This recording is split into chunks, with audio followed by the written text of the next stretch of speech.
اعوذ باللہ السمیع العلیم من الشیطان الرجیم بسم اللہ الرحمن الرحیم الحمد للہ علی ہدایتہ لدینہ والصلاة والسلام علی المبعوث رحمۃ للعالمین محمد بن عبد اللہ وعلی آلہ الغر المیامین واللعنۃ علی اعدائہم اجمعین اللہم وفقنا وجمیع المشتغلین.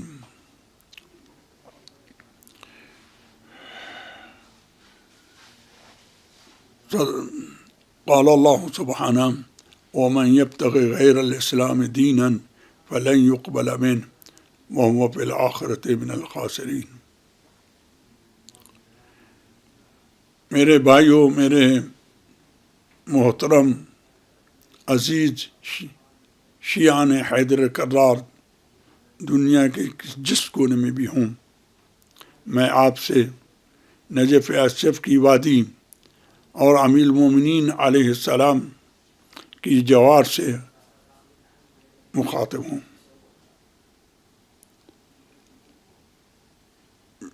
اس سال شہر محرم پچھلے گزشتہ سالوں کی طرح ہمارے لیے درس اور معرفت الہی کا وسیلہ بن کے آیا ہے اور آ رہا ہے اور آتا رہے گا انشاءاللہ تعالی. اس مہینے میں سب سے مہم واقعہ جو تاریخ میں ہوا ہے وہ امام حسین علیہ السلام کی شہادت کا تھا. امام حسین علیہ السلام نے اپنے اس خونی انقلاب سے لوگوں پر ثابت کرنے کی کوشش کی، اور اس میں وہ کامیاب ہو گئے کہ دین اسلام حق ہے اور دین کی پیروی ضروری ہے. اور ہمارا فریضہ ہے کہ امام حسین کی اس نہضت کو اور اس انقلاب کو ہمیشہ زندہ رکھیں، کیونکہ اس کا احیاء اور اس کی زندگی اسلام کی زندگی ہے. جیسے رسول اسلام صلی اللہ علیہ وآلہ وسلم کے مواقف اور ان کے کلمات اسلام کی حقیقت کو واضح کرتے ہیں، اس طرح ہمارے بقی ائمہ خصوصاً امام الحسین علیہ السلام کے ہر قول و فعل بھلے اسلام کی حقیقت اور اس کی نورانی شکل کو ہم پر واضح کرتا ہے. لہذا ہم سب کا فریضہ ہے کہ ہم ایک مسلم ہونے کی حیثیت سے اور ایک شیعہ اہل بیت ہونے کی حیثیت سے اس فاجعہ کربلا کو ہمیشہ زندہ رکھیں، جیسے کہ ائمہ نے ہمیں حکم دیا ہے. ائمہ علیہ السلام کی سلوک اور ان کے خصوصی حالات مختلف زمانوں میں اس چیز کی نشانی ہیں اور اس چیز کی طرف ہمیں رغبت دلاتے ہیں کہ ہم بھلے اس واقعہ کو ہمیشہ زندہ رکھیں. ائمہ اس طرح کرتے تھے اور ہمیں کرنے کا حکم دیا ہے، حکم دیتے تھے. دیکھیے، کربلا کے واقعہ کو زندہ رکھنا صرف یہ کافی نہیں ہے کہ ہم روئیں. رونا ضروری ہے کہ ہمارا رونا ہمارے ایمان کی علامت ہے. امام حسین کے غم میں رونا ہمارے دین کی پابندی کی دلیل ہے. ولیکن واضح رہنا چاہیے کہ انسان جب کسی محبوب کی اذیت پر روتا ہے تو اس رونے کے دو قسمیں ہیں. اس رونے کی دو قسمیں ہیں. ایک یہ ہے کہ انسان کو اس کو دلی محبت ہو، جیسے انسان کو اپنے باپ سے محبت ہے، اپنے بھائی سے محبت ہے، اپنے بیٹے سے محبت ہے، کیونکہ اس کے درمیان دونوں کے درمیان فطرتی اور طبیعی علاقہ اور تعلق موجود ہے.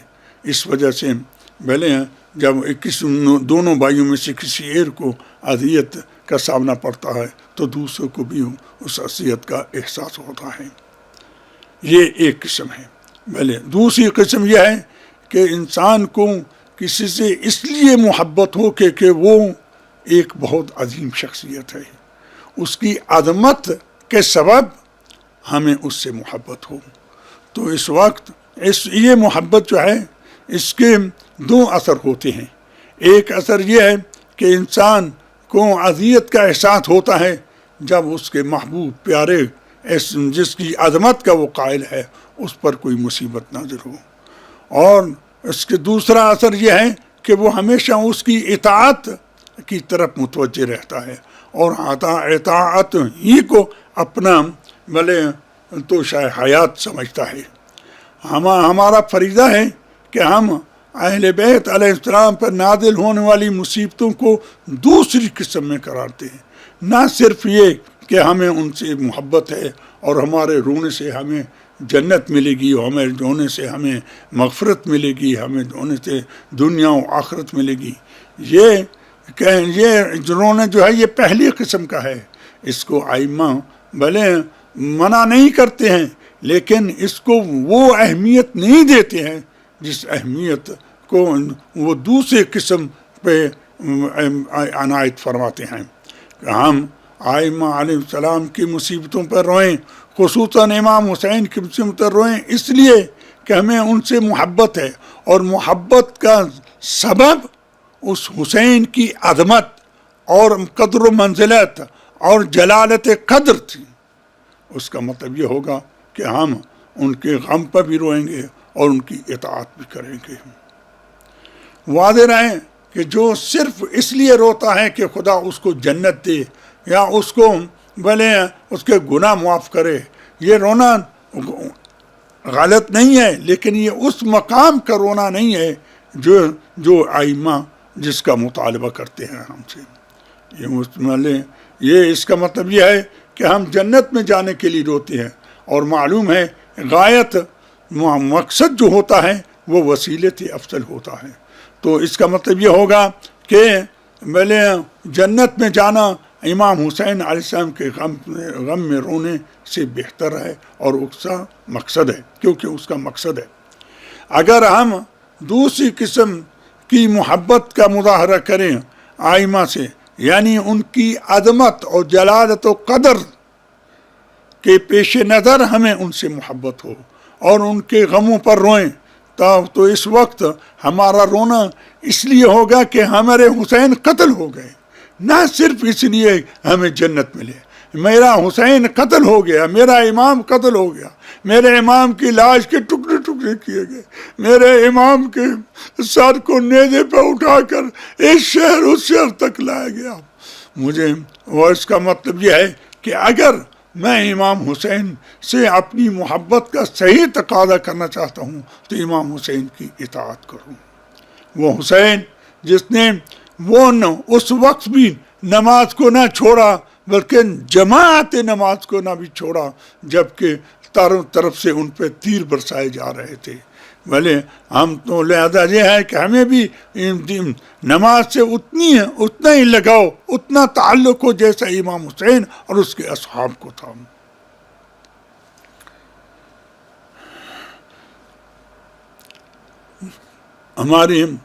ہمارا رونا اور ہمارا ماتم کرنا، ہمارا جلوس نکالنا اور ہمارا زنجیر مارنا یا کامہ دھنی کرنا، یہ سب ہم اس لیے کرتے ہیں کہ ہم بھلے خدا کے سامنے اور خدا امام زمانہ کے سامنے تمام دنیا کے سامنے ہم یہ ثابت کرنا چاہتے ہیں کہ ہم امام حسین کے نام پر سب کچھ برداشت کرنے کے لیے تیار رہے ہیں.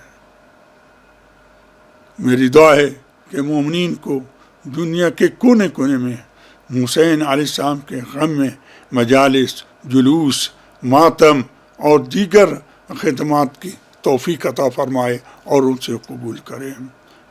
ہم مومن کا فریضہ ہے کہ جب مجلس میں جائے تو اپنا وہ بچہ جو کچھ سمجھ سکتا ہے اس کو بھی ساتھ لے کے مجلس میں جائے، تاکہ اس کو بچپن سے بلکہ امام حسین سے محبت پیدا ہو، اور یہ ہمارا ایک فریضہ ہے. جیسے ہمارا فریضہ ہے اپنے بچوں کو جب 7 سال کا ہو جائے تو اس کو نماز پڑھنے پر اکسائیں. اگر اس کو کچھ بولے تعدیب کی بھی ضرورت ہو تو اس کو تعدیب کریں گے. اسی طرح ہم اپنے بچوں کو مولا کی مجلسوں میں، مولا کے جلوس میں، مولا کے ماتم میں، مولا کے غم میں اپنے ساتھ شریک کریں.